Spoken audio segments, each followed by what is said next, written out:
Hello everyone, welcome to Wikipedia classes. तो इस video में will discuss about the sustainable development goals.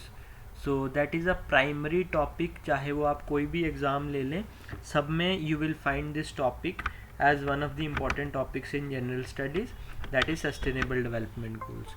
तो you have 17 goals in total, जिनको आपको by heart learn करना होता है जस्ट फॉर दिस सेक कि उसमें से कोई भी गोल रैंडमली उठा के आपसे पूछा जा सकता है। तो इसलिए आज मैं आपको गोल्स के बारे में भी बताऊंगा और इसकी एक ट्रिक भी बताऊंगा just to remember all the goals in sequence order में, जिससे आप याद कर सकते हो।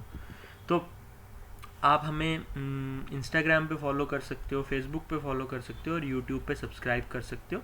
ऐसी काफ़ी सारी वीडियोस जो आपके एग्ज़ाम रिलेटेड हैं वो ऑलरेडी चैनल पे हैं, आप चेकआउट कर सकते हो उन सारी वीडियोस को। चलिए स्टार्ट करते हैं। जो सस्टेनेबल डेवलपमेंट गोल्स हैं उनका कॉन्सेप्ट जो था that emerged eight Paris conference in 2015 में of the United nation framework convention on climate change. Total कितने 17 गोल हैं जिनको 2030 तक अचीव करना है, जितने भी पार्टिसिपेटिंग नेशंस हैं उनको। तो अब sustainable development as a concept अगर मैं आपको बोलूँ तो वो कॉन्सेप्ट मैं आपको अलग से बताऊंगा, बट अभी हम सिर्फ बात करें सस्टेनेबल डेवलपमेंट गोल्स के बारे में। तो 17 गोल्स हैं टोटल जिनको आपको ध्यान में रखना है। और वो गोल्स कौन से हैं?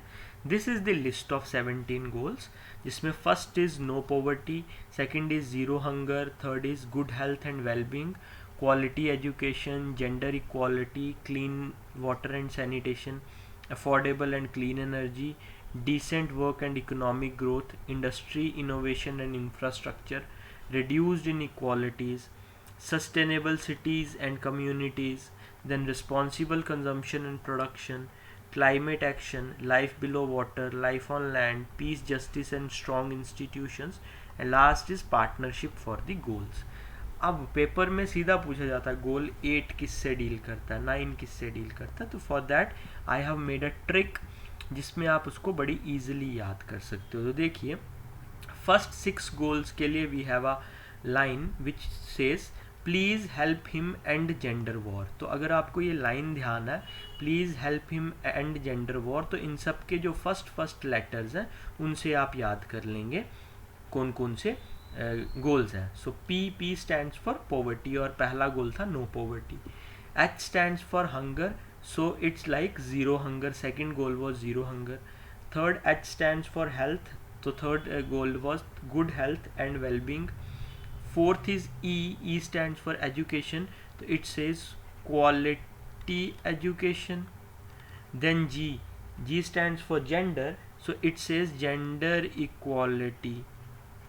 W says for water, and this goal says clean water and sanitation. Clean water and sanitation.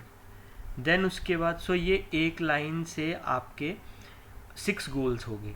अब नेक्स्ट जो लाइन है वो आपके 7 गोल्स और क्लियर कर देगी। So next is E, energy with intense inequality sustains responsible climate. अगर आप इसको क्रैम कर लेंगे इस लाइन को, तो ये गोल लर्न करना काफ़ी इजी हो जाएंगे। So energy, E stands for energy, so it says affordable and clean energy, affordable and clean energy. W stands for work, सिर्फ ये थोड़ा सा कंफ्यूज मत होइएगा, ऊपर वाला W is for water and नीचे वाला is for work. So work means decent work and economic growth, decent work and economic growth. Then intense, I stands for industry, innovation and infrastructure, अभी हमने देखा industry, innovation and infrastructure. Then inequality की अगर बात करूँ तो in reduced inequalities, the goal was reduced inequalities. S stands for sustainable, तो it's a sustainable cities and communities, cities and communities. Then R stands for responsible, so it's responsible consumption and production, consumption and production. C stands for climate, so that is climate action. तो ये आपके total 13 goals हो गए 1 2 3 4 करके। Then उसके बाद next अगर देखेंगे तो there is also one line that is live life peacefully in partnership. तो live L stands for life below water, L stands for life on land, P stands for peace justice and strong institutions, peace, justice and strong institutions. And last P stands for partnership, that is partnership for the goals. तो इन goals को fulfil करने के लिए सब countries को partnership करनी है। तो ये मैंने खुद के लिए एक फॉर्मूला क्रिएट किया था just to remember all these goals. आप भी इसकी हेल्प से ये गोल्स लर्न कर सकते हैं। 2-3-4 बार अगर आप इसको अच्छे से विद फॉर्मूला लर्न कर लेंगे तो ट्रस्ट मी, पूरी ज़िंदगी जब तक आप पढ़ाई कर रहे हैं ये गोल्स आपको कभी नहीं भूलेंगे, और कभी भी पेपर में कोई क्वेश्चन आएगा तो आप कभी गलत नहीं करेंगे। तो ये थे कुछ गोल्स जो हमने डिस्कस किए। सो आई होप ये क्लियर है। नेक्स्ट वीडियो में एक और इम्पॉर्टेंट टॉपिक डिस्कस करेंगे। So thank you so much.